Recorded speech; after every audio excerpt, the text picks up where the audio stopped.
ನಮಸ್ಕಾರ. ಮುಖ್ಯ ಪ್ರಾಣ ಬಂದ ಮನೆಗೆ ಸರಣಿ ಕಾರ್ಯಕ್ರಮಕ್ಕೆ ತಮ್ಮೆಲ್ಲರಿಗೂ ಪ್ರೀತಿಯ ಸ್ವಾಗತ. ಆತ್ಮೀಯರೇ, ಇವತ್ತು ನಾವು ನಮ್ಮ ಸಂಚಿಕೆಗೆ ಆರಿಸಿಕೊಂಡದ್ದು ಬಹಳ ವಿಶೇಷವಾದಂಥ, ಭಾಳಷ್ಟು ಜನ ಹೇಳುವಂತೆ ಏಕಮೇವ ಒಂದೇ ಒಂದು ಇಂತಹ ಹನುಮಂತ ದೇವರು ಇರುವಂಥ ಒಂದು ದೇವಸ್ಥಾನ ಇದು. ಯಾವುದು? ನಾವು ಹನುಮಂತ ದೇವರ ಬೇರೆ ಬೇರೆ ಭಂಗಿಗಳನ್ನು ಸಾಕಷ್ಟು ನೋಡಿದ್ದೇವೆ. ಮಲಗಿದ ಹನುಮಂತ ದೇವರು, ಕುಳಿತಂಥವರು, ನಿಂತಂಥವರು, ಹಾರುತ್ತಿರುವವರು, ಸಾಕಷ್ಟು ರೀತಿಯ ಬೇರೆ ಬೇರೆ ರೂಪಗಳನ್ನು, ಆಕಾರಗಳನ್ನು ನಾವು ನೋಡಿದ್ದೇವೆ. ಆದರೆ ಇವತ್ತು ನಾವು ಏನು ಆಯ್ಕೆ ಮಾಡಿಕೊಂಡೇವೆ, ಈ ಹನುಮಂತ ದೇವರು ಬಹಳ ವಿಶೇಷವಾಗಿದ್ದಾರೆ. ಯಾಕೆ ಅಂದರೆ ಇವರು ಉಲ್ಟೆ ಹನುಮಾನ್ ಅಂತ ಕರೀತಾರೆ. ಅವರು ಶೀರ್ಷಾಸನ ಹಾಕಿದಾಗ ಹೆಂಗಿರ್ತದೋ ಭಂಗಿ, ಆ ಭಂಗಿಯೊಳಗವರು ನಿಂತುಕೊಂಡಾರೆ.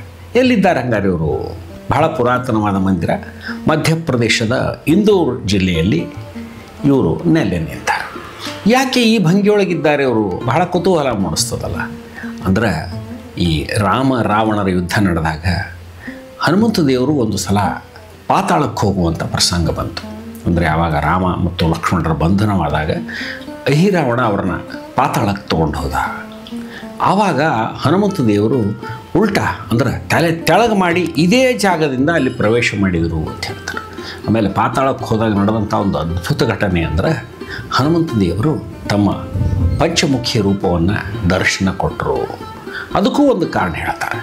ಏನಪ್ಪ ಅಂತಂದ್ರೆ, ಅಹಿರಾವಣನಿಗೆ ಒಂದು ವರ ಇತ್ತಂತೆ, ವಿಶೇಷವಾದ ವರ ಅವರ ಕುಲದೇವರು ಕೊಟ್ಟದ್ದು. ಏನು ಅಂದರೆ, ಅವರ ಸುತ್ತಲೂ 4 ದಿಕ್ಕುಗಳಲ್ಲಿ 4 ದೀಪಗಳಿದ್ವಂತೆ. ಆ ದೀಪಗಳು ಯಾವಾಗಲೂ ಉರಿತಾ ಇದ್ವು.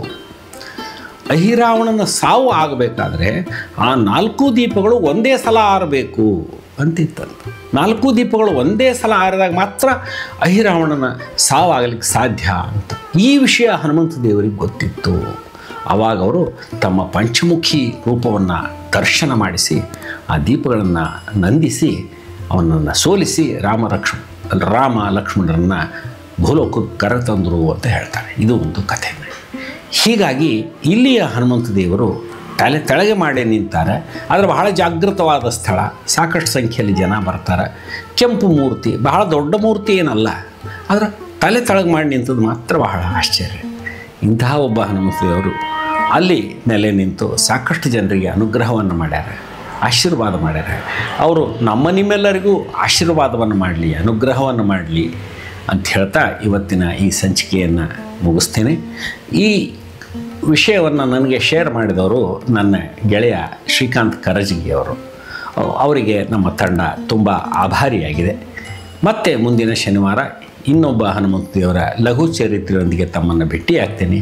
ಅಲ್ಲಿಯ ತನಕ ತಮ್ಮೆಲ್ಲರಿಗೂ ನಮಸ್ಕಾರ. ಜೈ ಶ್ರೀರಾಮ್, ಜೈ ಬಜರಂಗಬಲಿ.